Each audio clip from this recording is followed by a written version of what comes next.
The courtroom fell silent. For a long, painful moment, nobody moved. The young lawyer, his hands gripping the table in front of him, stood frozen.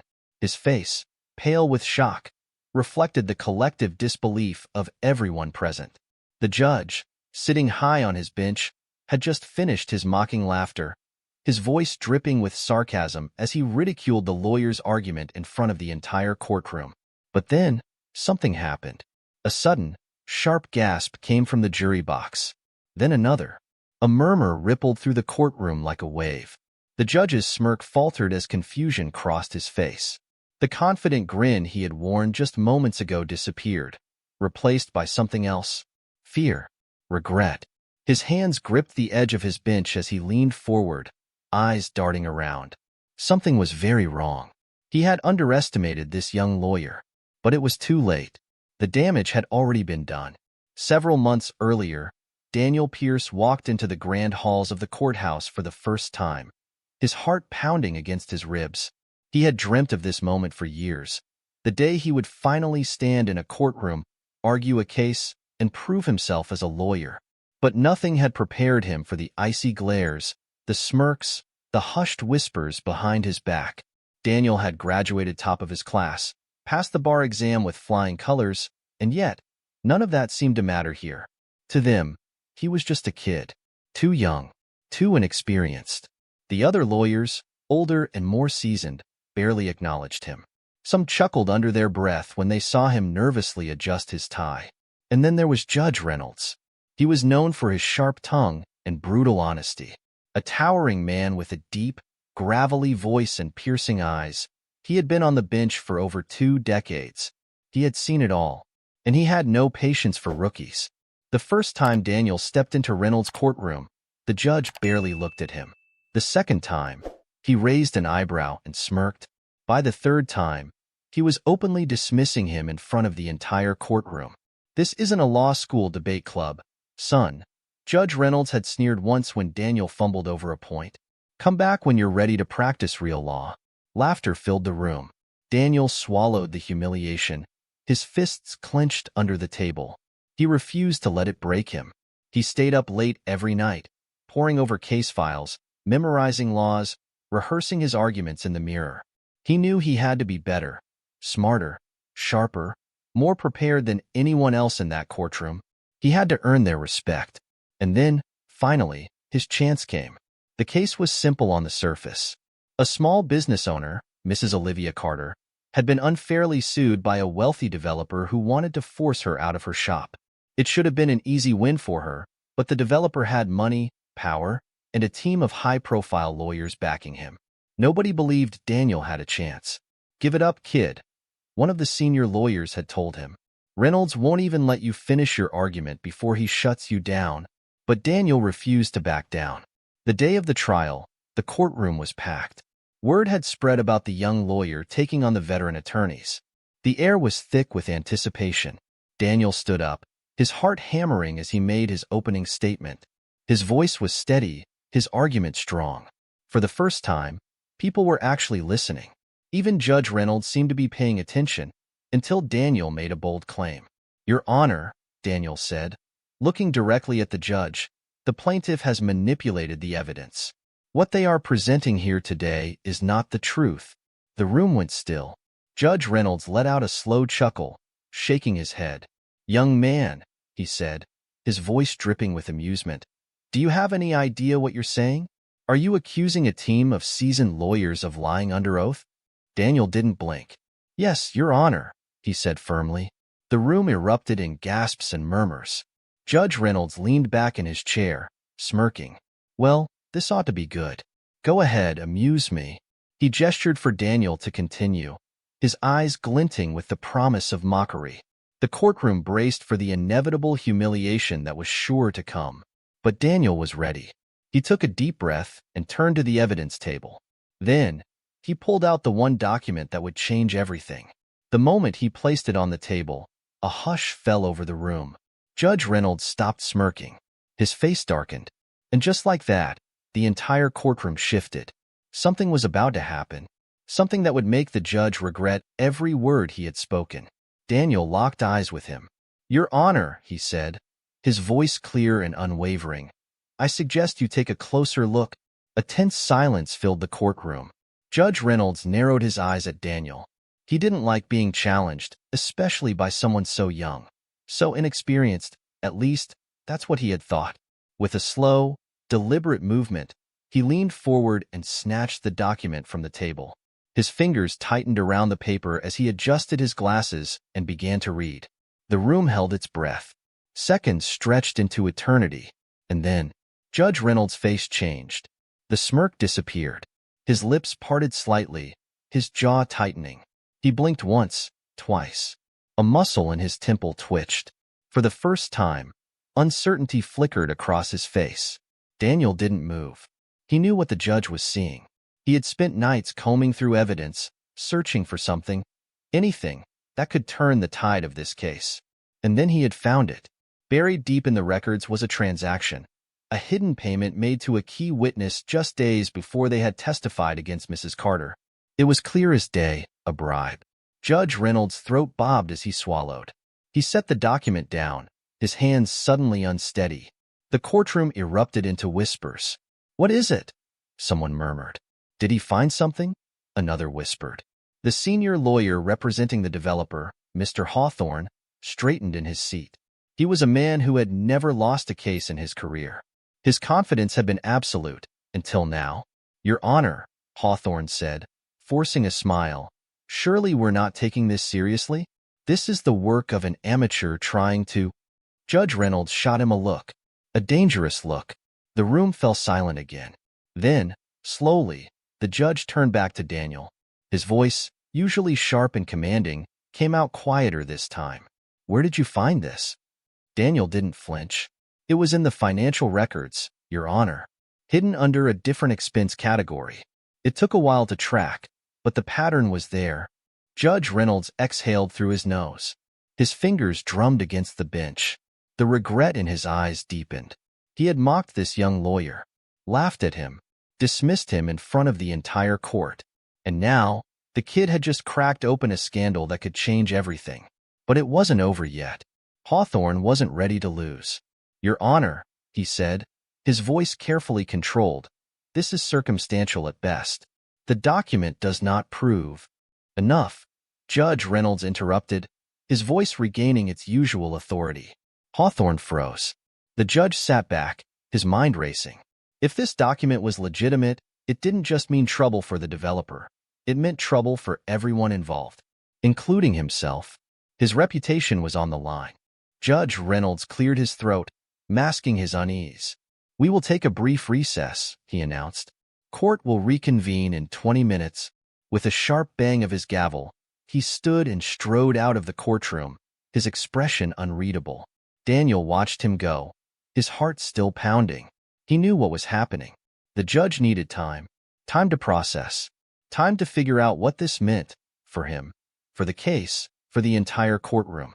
Daniel stepped out into the hallway, his breaths coming fast. He could still hear the murmurs from inside the courtroom, the shock, the disbelief, and then, "Daniel." He turned to see Mrs. Carter, her eyes wide with hope. Did you just?" She couldn't even finish the sentence. Daniel managed a small smile. "We're not done yet." A sudden, sharp voice cut through the air. "You're playing a dangerous game, kid." Daniel turned to see Mr. Hawthorne standing a few feet away, arms crossed, his expression dark. Daniel straightened. "I'm just doing my job." Hawthorne smirked. "No, you're making enemies. Powerful ones." Daniel held his gaze. "If telling the truth makes me enemies, then so be it." Hawthorne chuckled, shaking his head. "You think this is about truth? This is about power. And people like you. Young, naive, idealistic. You don't last long in this game." Daniel clenched his fists. "We'll see." Hawthorne's smirk deepened. He leaned in slightly. "Watch your back, Pierce." Then he turned and walked away. A chill ran down Daniel's spine. This wasn't just about the case anymore. He had just stepped into something much bigger, and he wasn't sure he was ready for what came next.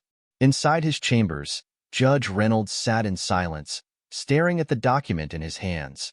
He had underestimated the young lawyer.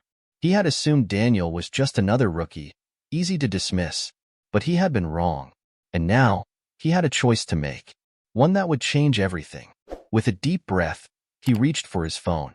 It was time to make a call, and when court resumed, things would never be the same again. When court reconvened, the air inside the courtroom was thick with tension. Everyone had returned to their seats, but the usual confidence of the high-powered attorneys had dimmed. They had seen the judge's reaction. They had seen his hesitation. And most of all, they had seen the young lawyer, Daniel Pierce, pull off the impossible. Judge Reynolds entered the room, his face unreadable.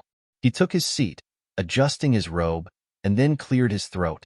His gaze flickered briefly to Daniel before he looked at the opposing counsel, Mr. Hawthorne. Mr. Hawthorne, the judge said, his voice firm. Before we continue, I have a question. Hawthorne straightened, forcing a polite smile. Of course, Your Honor. Reynolds tapped the document Daniel had presented. This payment. Can you explain it? Hawthorne hesitated for half a second, just enough for everyone to notice. Then, he shook his head. Your Honor, I do not have an immediate answer, but I assure you, this is a misunderstanding. Reynolds raised an eyebrow. A misunderstanding? Yes.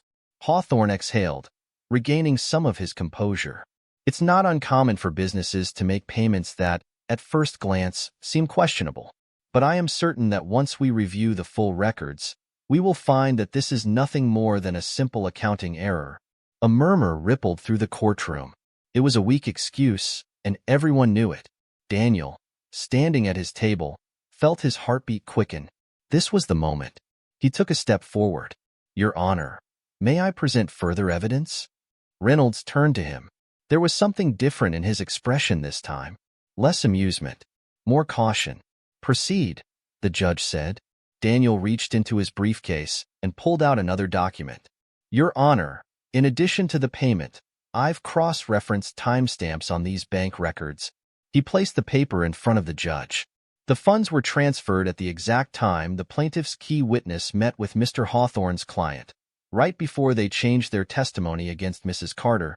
A gasp filled the courtroom. Judge Reynolds stiffened. He stared at the document, his fingers pressing into the paper. For the first time, it wasn't just Daniel who had the judge's full attention.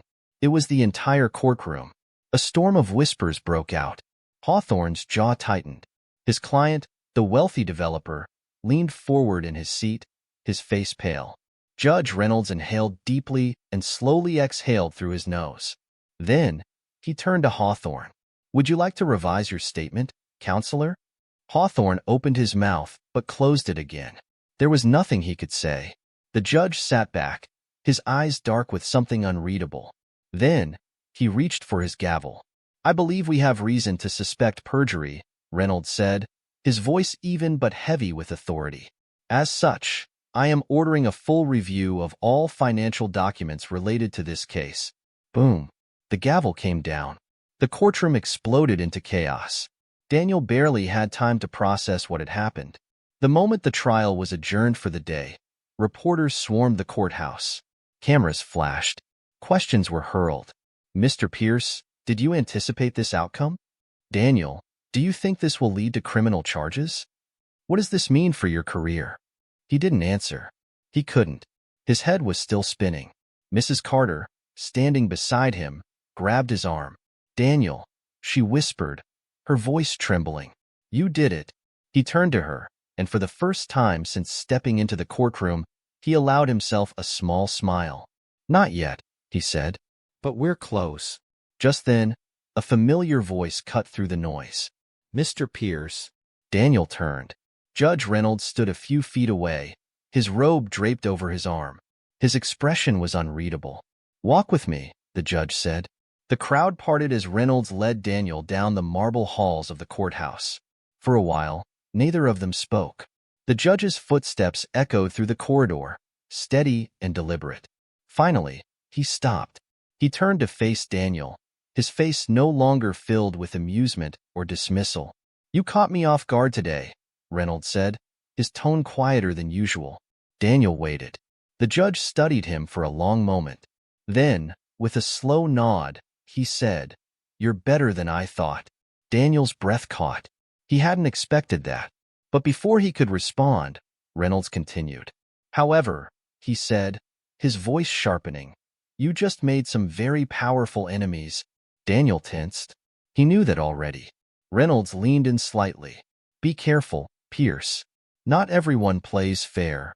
And with that, the judge turned and walked away. Daniel stood there, his pulse pounding. This case wasn't just about justice anymore. It was about survival, and he wasn't sure if he was ready for what came next. The warning from Judge Reynolds echoed in Daniel's mind long after he had left the courthouse. You just made some very powerful enemies. He knew that. He had felt it in the way Hawthorne had looked at him. He had seen it in the pale face of the developer, in the way the other senior lawyers exchanged uneasy glances. But hearing the warning come from the very man who had mocked him just days ago, that was different. It meant something bigger was at play. Daniel had won a battle today, but the war had just begun. That night, he sat in his tiny apartment, staring at the scattered legal documents on his table. His laptop screen glowed in front of him, filled with open tabs of financial records and case files. He had done it. He had uncovered the lie. But something about it didn't sit right. It had been too easy. Yes, it had taken long nights and hours of searching. But if he had found it, why hadn't anyone else? Why hadn't any of the more experienced lawyers seen it before? A chill ran down his spine. He grabbed his phone and dialed the only person he trusted completely. Hello? Ava, Daniel said, running a hand through his hair. I need your help. Ava Thompson had been his closest friend since law school. Sharp, relentless, and with a knack for uncovering things others missed, she had once hacked into a university database just to prove a professor had been changing grades unfairly. Now, she worked in corporate law, but she owed Daniel a favor. What's going on? She asked. Daniel took a deep breath. I think this case is bigger than what we see on paper. There was a pause. Then Ava sighed. I knew you'd get yourself into something like this. He smirked. That's why I need you. Fine, she said. Send me what you have. I'll dig into it. Thanks, Ava. Don't thank me yet, she muttered. Something about this smells wrong. He knew she was right. The next morning, Daniel arrived at his office. A small, barely furnished space he could afford with the little money he had made so far. It wasn't much, but it was his. As he set his briefcase down, his phone buzzed. Ava. He answered immediately. Did you find something? Her voice was tense. Daniel, you're in trouble. His stomach tightened. What? Ava's voice dropped. I dug deeper into those payments. And guess what? This isn't the first time the developer's name has shown up in a bribery case. Daniel straightened. What do you mean? I found 2 other cases, she said. Both involved small businesses being sued, just like your client.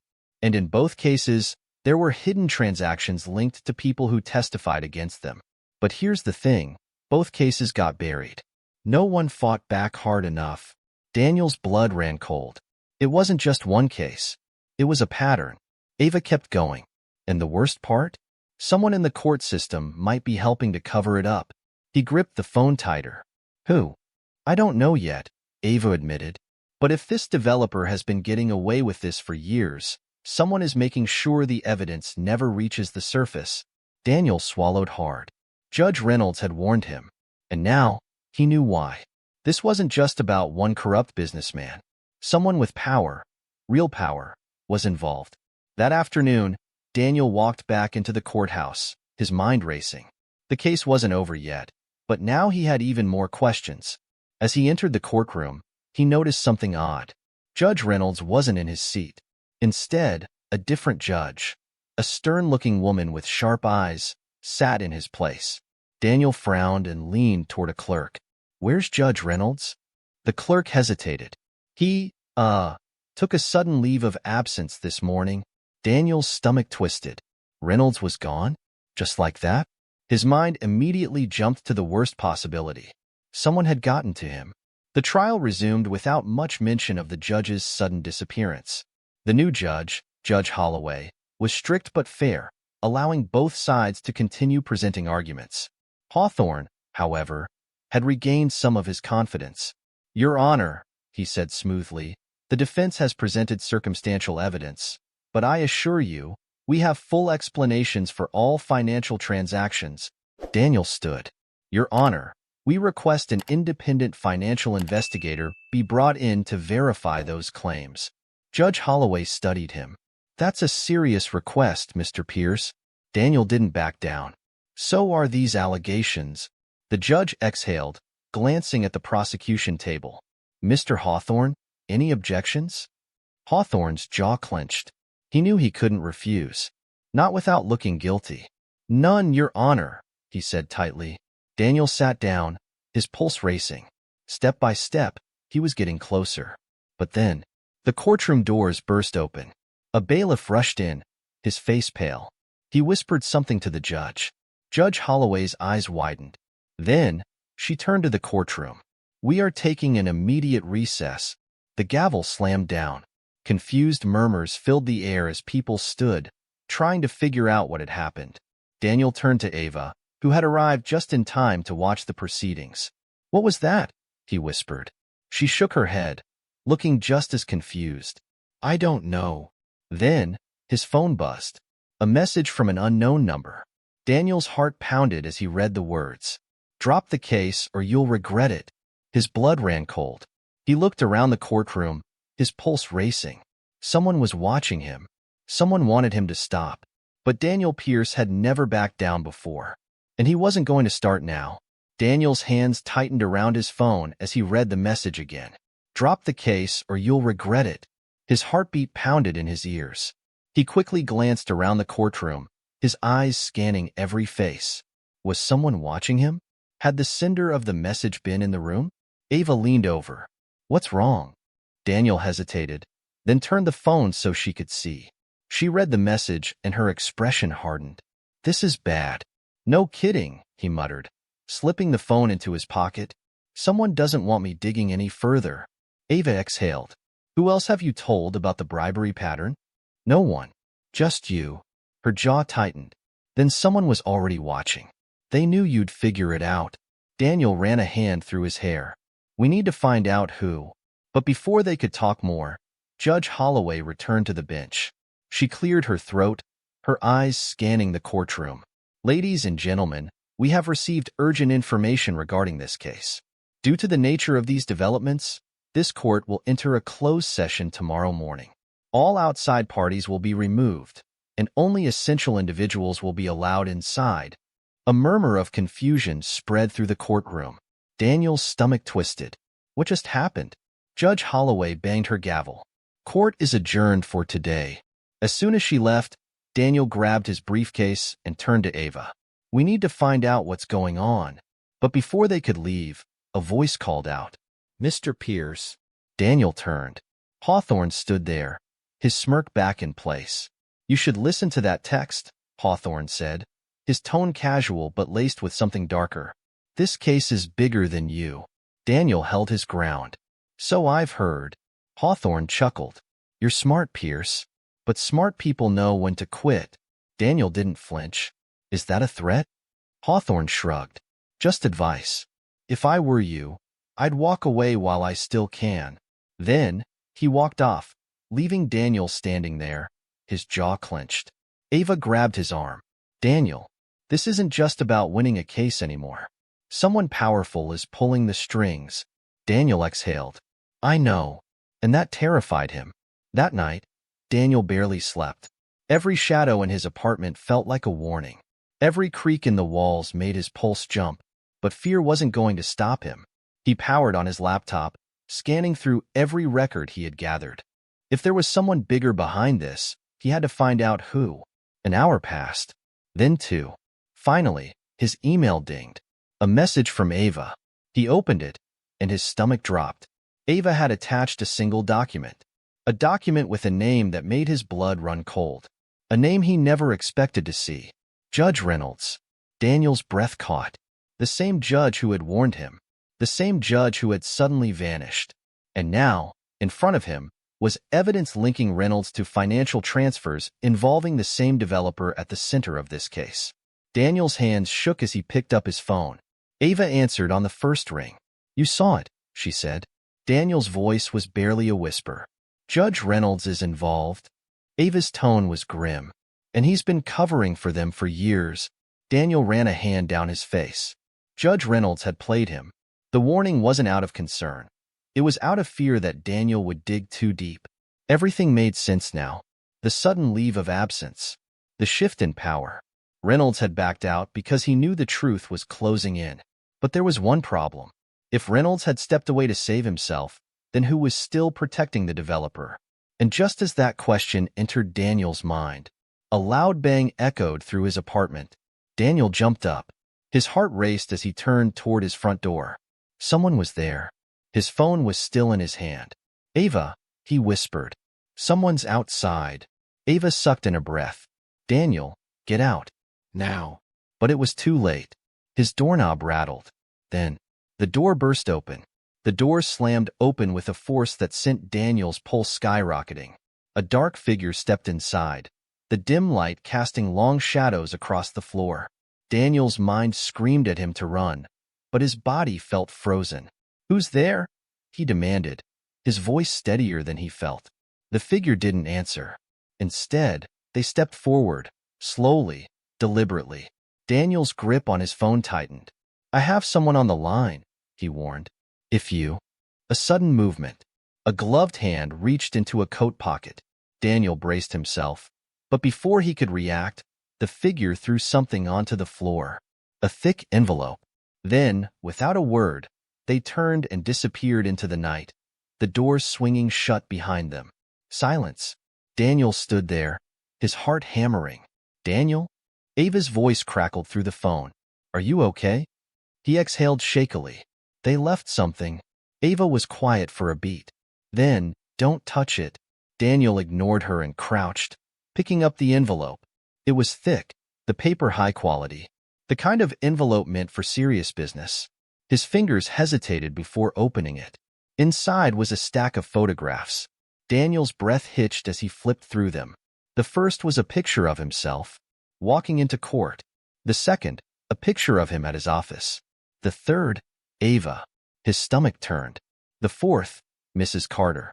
Then, a final photo, his apartment, taken from outside. From tonight. Daniel's grip tightened on the photos. Someone had been watching him, following him. They knew where he lived. They knew who he talked to. At the bottom of the envelope was a single piece of paper. 4 words, written in black ink. "Final warning. Walk away." Daniel stared at the words, his blood running cold. "Daniel?" Ava's voice was softer now. "What is it?" He swallowed hard. "They're watching us." Daniel didn't sleep that night. Instead, he sat at his desk, staring at the photographs. He could still feel the weight of the warning, the threat hanging over him. He knew what they wanted. They wanted him scared. They wanted him to stop. But that wasn't going to happen. Ava called again at sunrise. "You still alive?" "Barely." "Are you sure you don't want to go to the police?" she asked. Daniel hesitated. "And say what? That I got some pictures in the mail? They'll just tell me to be careful." Ava sighed. "They might be right."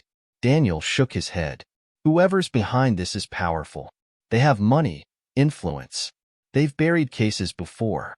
What if the police are already in their pocket?" Ava didn't argue.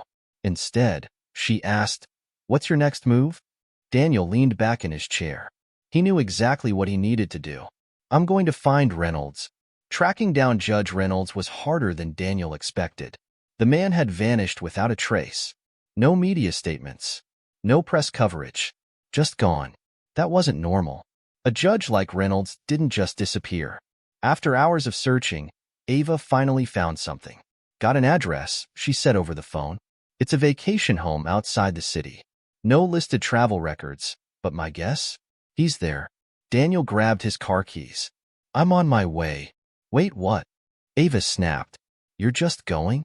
"He's hiding for a reason," Daniel said. "And I need to know what he knows." Ava groaned. "This is how people end up in body bags, Daniel." "I'll be fine." He hung up before she could argue more. The drive was long. Almost 2 hours out of the city, deep into a secluded area surrounded by trees. The kind of place people went when they didn't want to be found. Daniel parked a short distance from the house and walked the rest of the way. His shoes crunched against the gravel, but otherwise, the woods were silent. Then, he saw it. A small, worn-out cabin. The curtains were drawn, but faint light glowed from inside. Daniel knocked twice. No answer. He knocked again. Judge Reynolds? It's Daniel Pierce. Silence. Then, the sound of a lock turning. The door cracked open just enough for Daniel to see a tired, wary face staring back at him. Reynolds looked different. His usual stern expression was replaced with something else, fear. He studied Daniel for a moment before opening the door wider. You shouldn't be here, Reynolds muttered. Daniel stepped inside. Neither should you. The cabin was small, cluttered with papers and empty coffee cups. The air smelled stale, like someone had been living in hiding for days.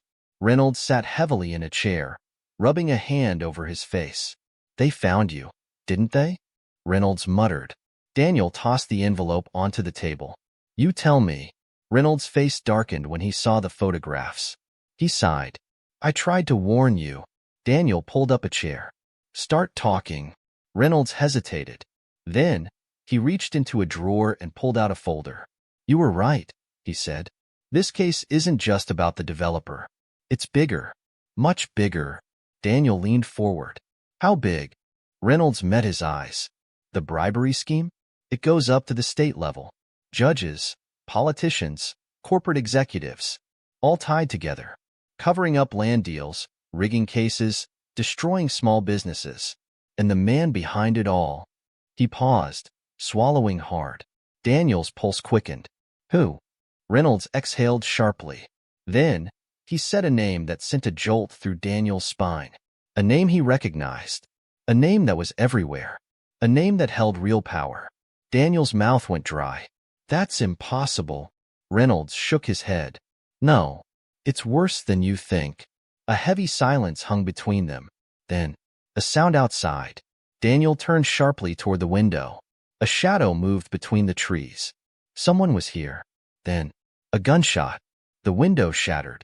Reynolds dove for cover. Daniel hit the ground. Another shot. Daniel's heart pounded. This wasn't a warning anymore. They were here to kill them. The gunshot ripped through the cabin, shattering the window and sending shards of glass flying across the room. Daniel hit the ground hard, his heart slamming against his ribs. Stay down, Reynolds shouted, crawling behind an overturned chair. Another shot. Wood splintered near Daniel's shoulder. His breath came fast and shallow. This wasn't just intimidation anymore. Someone wanted them dead. Reynolds reached under the table and yanked out an old revolver, his hands shaking as he checked the chamber. We need to move. Now. Daniel swallowed hard. Who the hell is shooting at us? Reynolds didn't answer. Instead, he gestured toward the back door. That way, go. Another shot blasted through the front of the cabin, hitting a lamp and plunging the room into flickering shadows. Daniel didn't hesitate. He scrambled toward the back door, throwing it open just as more bullets struck the walls behind him. Reynolds followed, his breath ragged as they ran into the thick, dark forest behind the cabin. Daniel's shoes pounded against the damp earth, his legs burning as he pushed forward. He could hear footsteps behind them. Whoever was shooting wasn't far. Where's your car? Reynolds panted. About half a mile down the road. We won't make it like this. Daniel glanced around, searching for cover. Trees, underbrush, rocks, nothing was safe. Then, up ahead, he spotted something. A small, abandoned tool shed. Over there, he hissed, grabbing Reynolds' arm and pulling him toward it. They shoved inside just as another gunshot echoed behind them. Daniel pressed his back against the wooden wall, trying to slow his breathing. Reynolds, still gripping his revolver, peeked through a crack in the boards. His face was pale, sweat glistening on his forehead. They're searching, he whispered. Daniel clenched his fists. He wasn't going to die out here in the woods. His mind raced. Think, think, think. They couldn't outrun bullets. They needed a distraction. Then, his eyes landed on an old gas can in the corner of the shed. An idea sparked. Reynolds, he whispered. How good is your aim? Reynolds frowned. Why? Daniel grabbed the gas can and shoved it toward him. Shoot this. Blow it near the trees. Give us a window to escape. Reynolds hesitated. That's insane. So is getting shot, Daniel shot back. Do it. Reynolds exhaled sharply, then nodded. On my count, run. Daniel crouched low, ready to sprint. Reynolds aimed. 1 breath. 2. Then bang. The shot hit the gas can. For a second, nothing happened. Then, humph. A massive explosion erupted, flames shooting up as dry leaves and branches ignited. The forest lit up like a beacon, a wave of heat rushing past them. Shouts of panic rang out from their pursuers. Daniel didn't wait. Run. They bolted from the shed, using the smoke and chaos as cover. Through the trees, through the dirt, running until their lungs burned. Finally, the road appeared in the distance. Daniel could see his car, right where he had left it. They ran harder. Behind them, the fire raged, spreading fast. Daniel yanked open the driver's door and dove in. Reynolds barely got the passenger door shut before Daniel slammed his foot on the gas. The tires screeched. The car lurched forward. Bullets pinged against the back of the car as they sped away. Daniel gritted his teeth and pushed the accelerator harder. They weren't stopping. Not now. Not ever. The silence in the car was thick, only broken by their heavy breathing. Reynolds rubbed a hand over his face. That was close. Daniel exhaled sharply. Yeah. No kidding. His hands were still shaking against the steering wheel. They had almost died. And for what? Because he was getting too close? Because he wouldn't back down? He clenched his jaw. No. This only made him more determined. Someone out there was willing to kill to keep this buried, which meant Daniel had to bring it to light. Reynolds let out a bitter laugh. You still want the truth? Daniel shot him a look. More than ever. Reynolds sighed. Then, finally, he spoke. The man behind all of this? Daniel nodded, gripping the wheel. Yeah. Reynolds' eyes darkened. It's Senator William Prescott. Daniel's stomach dropped. Prescott, one of the most powerful politicians in the state. A man with deep connections. Untouchable. At least, until now. Daniel tightened his grip. Then we take him down. Reynolds chuckled. Easier said than done, kid. Daniel's eyes burned with determination. Watch me. The name Senator William Prescott sat heavy in the air, like a bomb waiting to explode. Daniel's fingers gripped the steering wheel tighter, his mind racing. Prescott wasn't just a powerful politician. He was the politician. A man who had built his reputation on being clean, ethical, and for the people. The kind of man who gave speeches about justice while, behind the scenes, he was rigging cases, bribing officials, and ruining lives. And now, Daniel had proof. He glanced at Reynolds. The judge sat in the passenger seat, his face lined with exhaustion. His hands trembled slightly, whether from adrenaline, fear, or guilt, Daniel couldn't tell. How long have you known? Daniel asked, his voice tight. Reynolds exhaled. A long time. Daniel clenched his jaw. And you did nothing? Reynolds let out a dry laugh. You think I had a choice? Prescott owns people, Pierce, cops, judges, prosecutors. He's been stacking the deck for years. He rubbed a hand over his face. I wanted out. The second I saw where things were headed, I tried to back away. Daniel's eyes narrowed. And yet, you still let innocent people lose their businesses, their livelihoods. You let Mrs. Carter suffer. Reynolds turned to face him, his expression haunted. You think I don't regret it? You think I wanted this? Daniel didn't answer. Because deep down, he understood. Reynolds had been trapped. Just like Mrs. Carter. Just like every small business Prescott had crushed. And now, Daniel was in the same position. Only difference? He wasn't backing down. They drove in silence until Daniel pulled into a dimly lit parking garage. It was late, almost midnight, and exhaustion pulled at his body. We can't go home, he said. They know where we live. Reynolds nodded. Then what's the plan? Daniel exhaled. He was running on adrenaline, but his brain was working. Fast. Step 1. Get the evidence. Step 2. Expose Prescott. Step 3. Stay alive long enough to do it. We need more proof, Daniel said. Not just these financial transactions. We need something irrefutable. Reynolds hesitated, then reached into his jacket. He pulled out a USB drive. Daniel's pulse quickened. "What's that?" Reynolds handed it to him. "Insurance." Daniel stared at it. "What's on here?" "Everything," Reynolds said, his voice low. "Recordings, wire transfers, emails, "Names." Daniel's breath caught. This was it. This was everything they needed. But before he could even process it, a car screeched into the parking garage. Headlights flashed. Daniel's stomach twisted. "We need to go." "Now." They barely made it out. Daniel slammed the car into reverse, tires screeching as bullets pinged against the metal.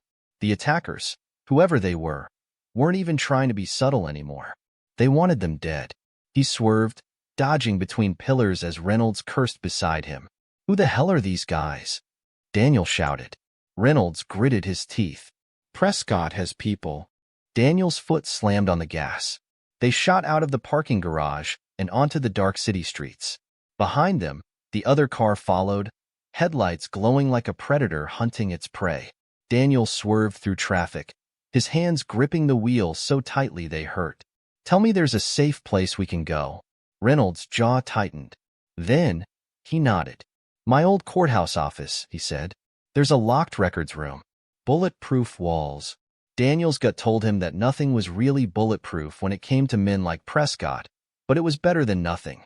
He turned sharply, tires screeching, and headed toward the courthouse. The car behind them didn't slow. They weren't giving up. Daniel exhaled sharply.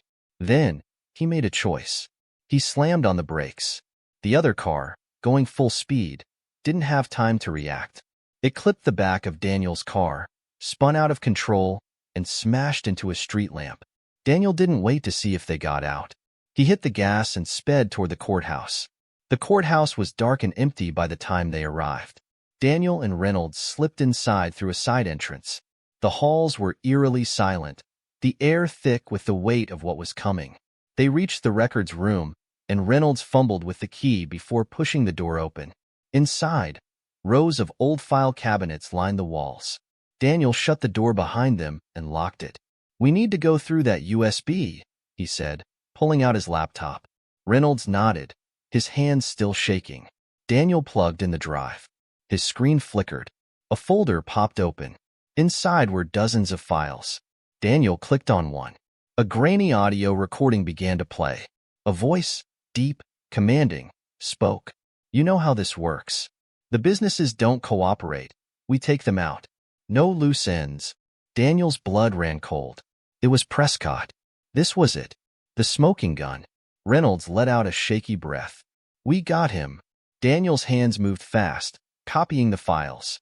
But then, a loud bang outside the door. They both froze. Footsteps. Heavy, fast. Daniel's heart pounded. They weren't alone. Reynolds grabbed his gun. "They're here." Daniel's mind raced. He had to think.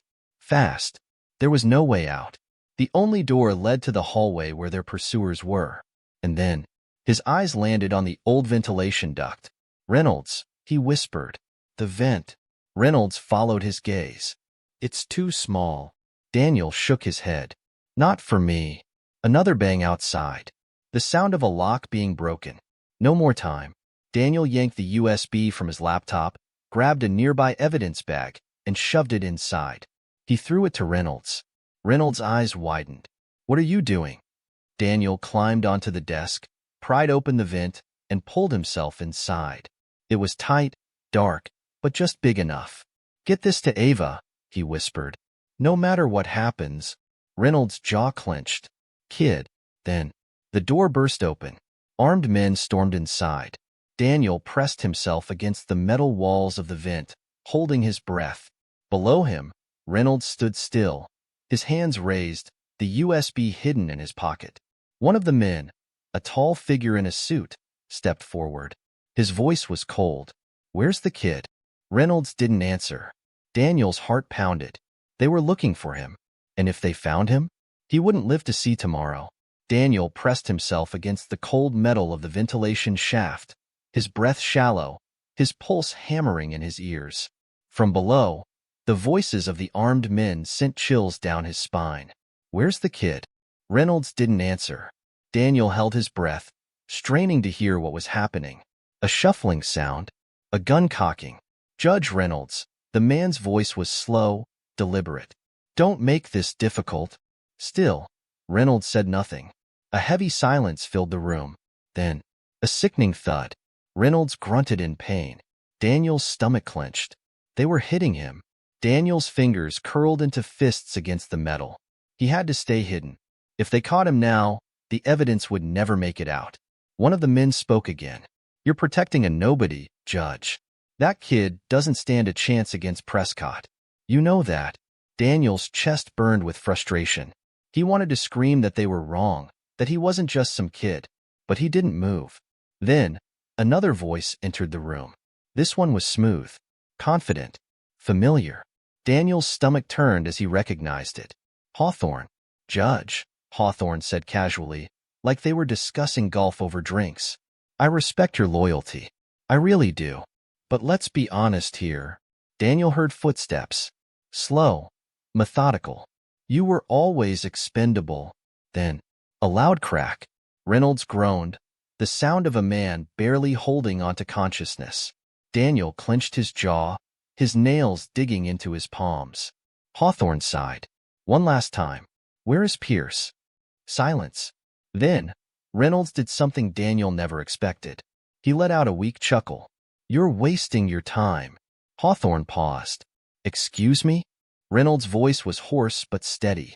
You're looking for him in the wrong place. Daniel's breath hitched. Reynolds was lying. He was buying him time. Hawthorne clicked his tongue. Loyal to the end. A long silence. Then, a gunshot. Daniel's entire body jerked. A heavy thud echoed in the room below. Then silence. Daniel's lungs locked. No, no, no. He wanted to scream, but he bit his tongue so hard he tasted blood. Footsteps shuffled below. Clean this up, Hawthorne said. Find the kid. Daniel squeezed his eyes shut, forcing himself not to move, not to breathe. The men moved around the room, checking corners, yanking open drawers. Then, one of them spoke. He's not here. A pause. Then Hawthorne cursed under his breath. Then find him. Now. Another set of footsteps. A door creaking open. Then, silence. Daniel stayed frozen, his heart still racing. Were they gone? He counted the seconds. 1, 2, 3. Then, carefully, he shifted forward. He needed to get out. He needed to run. The night air was cold against Daniel's skin as he stumbled out of the courthouse, his legs weak from crouching in the vent for so long. Reynolds was dead. The thought hammered into his brain over and over. Prescott had wiped him out. Just like that. Daniel's stomach churned. But he couldn't grieve now. He had to keep moving. He reached for his phone, his fingers shaking as he dialed. Ava picked up on the first ring. Daniel? His breath came out in short gasps. Ava. Reynolds is. He couldn't even finish the sentence. Ava's voice softened. I know. Daniel's throat tightened. How? A pause. Then, her voice came out steady. It's already on the news. Daniel pulled the phone from his ear and checked his screen. There it was. Breaking news. Judge Reynolds found dead in apparent suicide. Daniel's vision blurred with anger. Suicide? That was the story they were spinning? He clenched his fists. They had executed him, and now they were covering it up. His grip on the phone tightened. Ava, we need to move. Now. I know, she said. Get to my place. Now. Daniel didn't wait. Ava's apartment was on the far side of town, tucked into a quiet neighborhood. Daniel parked his car 3 blocks away and walked the rest of the way, just in case he was being followed. By the time he reached her door, his hands were still shaking. Ava pulled him inside, locking the door behind him. You look like hell, she muttered. Daniel let out a dry laugh. I feel like it. Ava motioned him to the couch. I got your message. You have the drive? Daniel nodded and pulled out the evidence bag, handing it to her. Everything's on here. Prescott, the bribery, the hits, everything. Ava took it carefully, her eyes scanning him. You realize what this means, right? Daniel swallowed hard. Yeah. Once this went public, there was no going back. Prescott would come after them with everything he had. But Daniel didn't care anymore. They had killed Reynolds. And if they thought he was just going to walk away, they were dead wrong. Ava plugged the drive into her computer, her fingers flying over the keyboard. Files opened one by one. Emails, voice recordings, transaction records. It was all there. Daniel watched as she worked, his mind racing. "We need to leak this to the press," Ava muttered. "All of it. Not just one reporter. If we send it to multiple networks at once, Prescott won't be able to silence all of them." Daniel nodded. "And we need to be ready for their response. Because there would be one." Prescott wasn't the kind of man to let a scandal like this take him down quietly. Ava's fingers stopped on the keyboard. Daniel frowned. "What is it?" She turned the screen toward him. An email was pulled up, one that Prescott had sent. Daniel leaned in, reading the words. His blood ran cold. "If the judge doesn't play along, take him out. Make it look clean. No loose ends." Daniel clenched his jaw. This was it. The final nail in the coffin. "We have him," Ava whispered. Daniel exhaled. "Then let's end this." Ava nodded and hit send. The files were uploaded. The emails were sent. And in that moment, Daniel knew. There was no turning back. Prescott was about to fall. And if they weren't careful, they might fall with him. The moment Ava hit send, there was no going back. Daniel watched as the files uploaded to news outlets, legal watchdog groups, and whistleblower websites. The evidence wasn't just sent to one place. It was sent to everywhere. Emails, voice recordings, bribe transactions, and Judge Reynolds' murder order. All of it. Senator William Prescott's empire was about to burn. Ava exhaled sharply. "It's done." Daniel leaned back, his chest rising and falling in deep, heavy breaths. They had done it. Now, the waiting began. An hour later, the first news alert hit. Breaking news. Shocking allegations against Senator William Prescott. Corruption, bribery, and murder. Then another. Explosive leaks reveal criminal conspiracy at state level. And then, judge's death now suspected as assassination. Evidence points to political ties. Daniel's phone wouldn't stop vibrating. Calls, messages, reporters, lawyers, friends. But then, the message that sent ice through his veins. Unknown number. "Big mistake, kid." Daniel's blood ran cold. Ava read the text over his shoulder. "They're coming." Daniel's jaw clenched. "Let them." 2 hours later, Daniel sat by the window, staring out at the quiet street below. It was too quiet, too still. Then, headlights appeared at the end of the block. Black SUVs. 3 of them. Daniel's pulse quickened. "They're here," he whispered. Ava grabbed her laptop, shoving it into her bag. "We need to move." But before they could reach the door, boom, the front door exploded inward, sending wood and splinters flying. Men in black suits and tactical gear stormed inside, guns raised. Daniel barely had time to react. Ava screamed. A hand grabbed Daniel by the collar and slammed him against the wall. A deep voice growled in his ear. "You should have walked away." Daniel struggled, his vision blurring. He caught a glimpse of Ava being dragged out of the room, kicking and fighting. Then, a sharp blow to the side of his head. Darkness swallowed him. Daniel woke up in a cold, dark room. His wrists were tied behind his back, the metal chair beneath him cold against his skin. His head throbbed where he'd been hit. A single, dim light bulb flickered above. Across from him, a man sat in the shadows, watching. Hawthorne.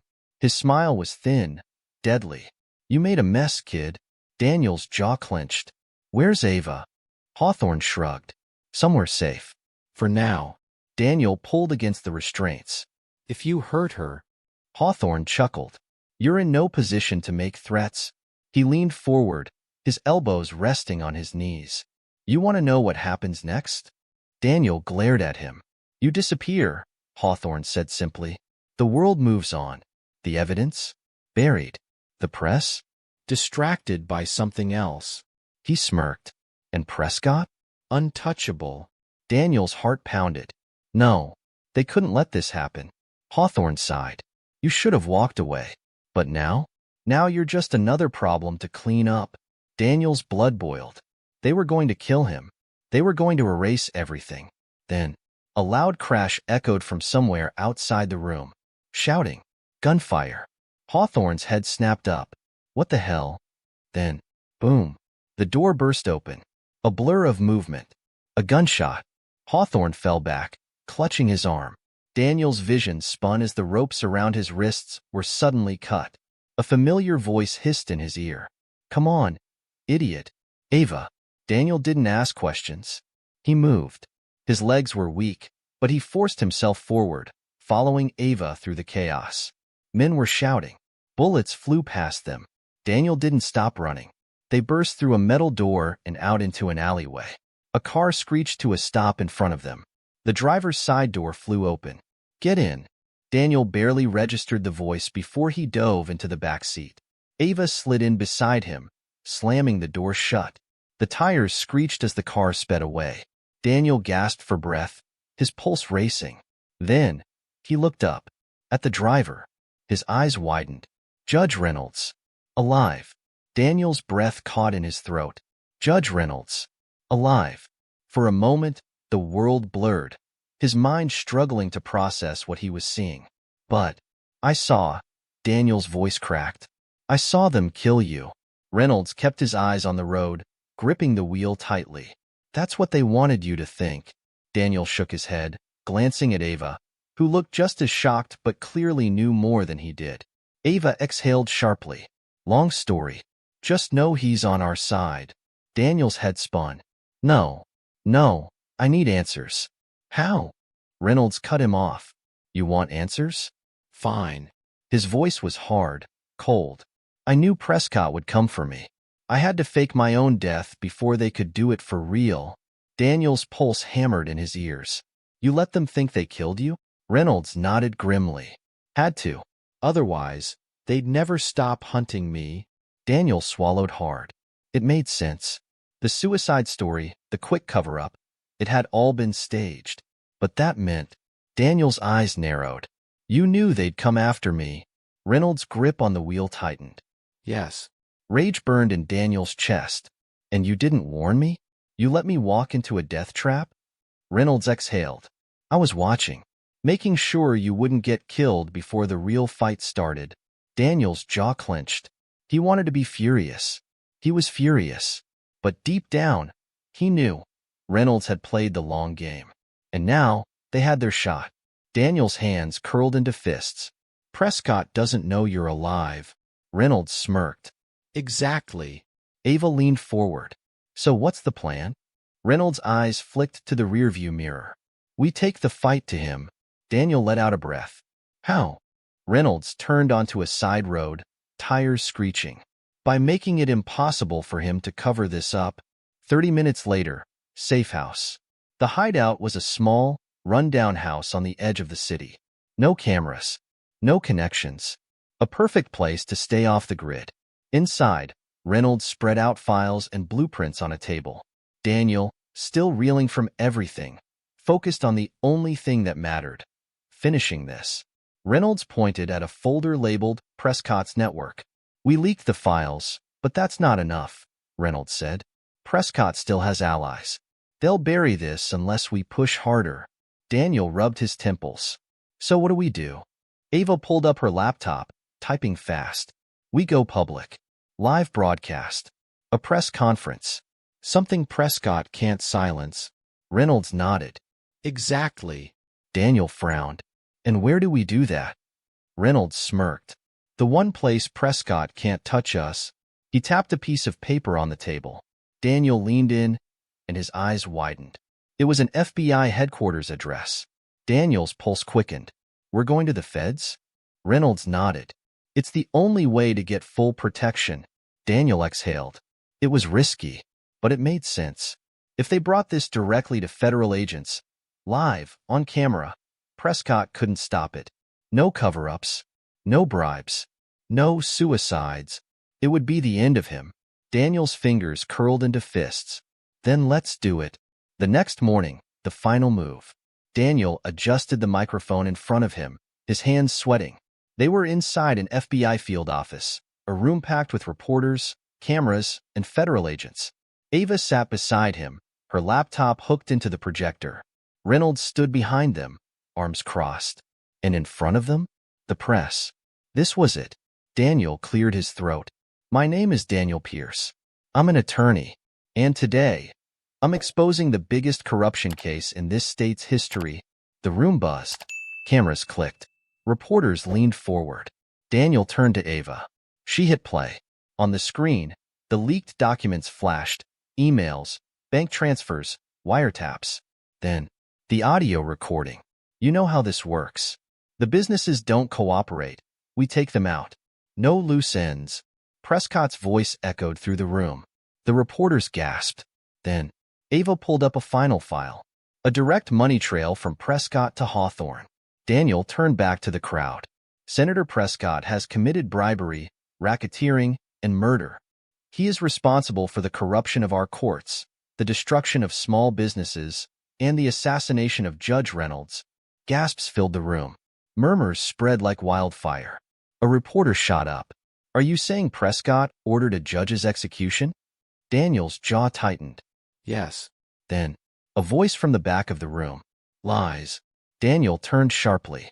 Senator Prescott himself had walked in, surrounded by aides, bodyguards, and an expression of pure rage. But Daniel wasn't afraid. Because now, the whole world was watching. Prescott stepped forward, his face carefully controlled, but his eyes burned with fury. I don't know what game you think you're playing, Mr. Pierce, he said smoothly, but you're making a terrible mistake. Daniel stood his ground. The only mistake was letting you get away with this for so long. Cameras flashed. The tension was thick. Prescott smirked. You really think this little show is enough to take me down? Daniel stared him down. Oh, I know it is. Then, the doors behind them burst open. FBI agents flooded the room. Prescott stiffened. His guard stepped forward, but the lead agent raised a warrant. Senator William Prescott, the agent said, voice firm, you are under arrest for conspiracy, fraud, and first-degree murder. The room exploded into chaos. Reporters shouted questions. Cameras snapped photos. Prescott's smirk vanished. No, he growled. You don't know who you're messing with. The FBI agents grabbed his arms, cuffing him. Daniel exhaled sharply, watching the man who had nearly destroyed his life get dragged away. It was over. Prescott was finished. Hours later, safe house. The adrenaline was finally wearing off. Daniel sat on the couch, his hands still shaking. Ava sat beside him, a tired grin on her face.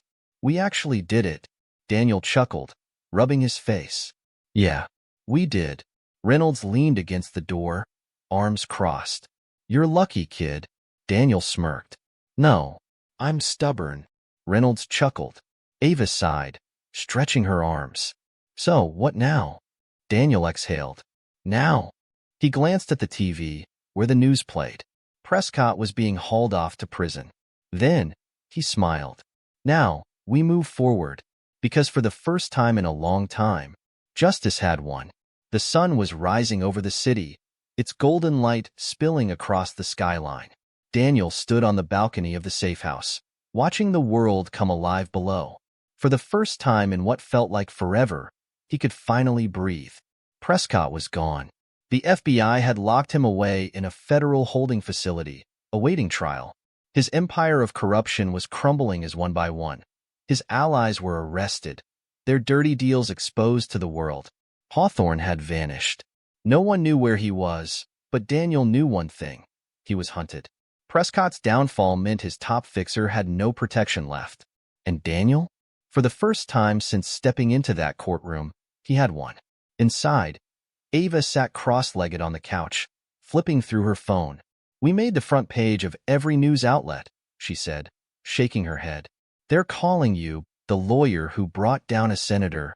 Daniel snorted. Catchy. Ava grinned. I'm a little jealous. But I did do all the tech work, so I expect at least 50% of the credit. Daniel smirked. Fine. I'll take 49. Ava rolled her eyes. Deal. Reynolds walked in from the kitchen, sipping a cup of coffee. He looked tired, but there was something else in his expression, something lighter. Relief. You two really shook the world, he muttered. Daniel shrugged. We just did what had to be done. Reynolds chuckled. That's what I used to tell myself. Then I got scared. His gaze turned serious. You didn't. That's why Prescott lost. Daniel nodded, but his stomach twisted. He had fought hard. But at what cost? Judge Reynolds had to fake his death just to survive. Mrs. Carter had nearly lost everything. And Daniel, he had almost died. But if he had to do it all over again, he wouldn't change a thing. A week later, the courtroom. Daniel adjusted his tie as he walked into the same courtroom where it all started. The seats were packed. Reporters, local attorneys, and Mrs. Carter sat in the front row, smiling at him. She had won. Her business had been restored, and the fraudulent lawsuits against her had been dismissed. She hugged Daniel as soon as he walked past her. You saved me, she whispered. Daniel smiled. You saved yourself. I just helped. She squeezed his hands, eyes glistening with gratitude. Whatever happens next, don't ever stop fighting. Daniel's heart clenched. He wouldn't. He couldn't. Because this was just the beginning. He walked to the front of the room, where a new judge sat. Judge Holloway. She gave him a knowing look, nodding slightly. Then, she turned to the courtroom. Mr. Pierce, she said, are you ready to proceed with today's case? Daniel took a deep breath. A new case. A new battle. And this time, he wasn't the rookie. This time, he was the lawyer they feared. He straightened his tie, lifted his chin, and smiled. Absolutely, Your Honor.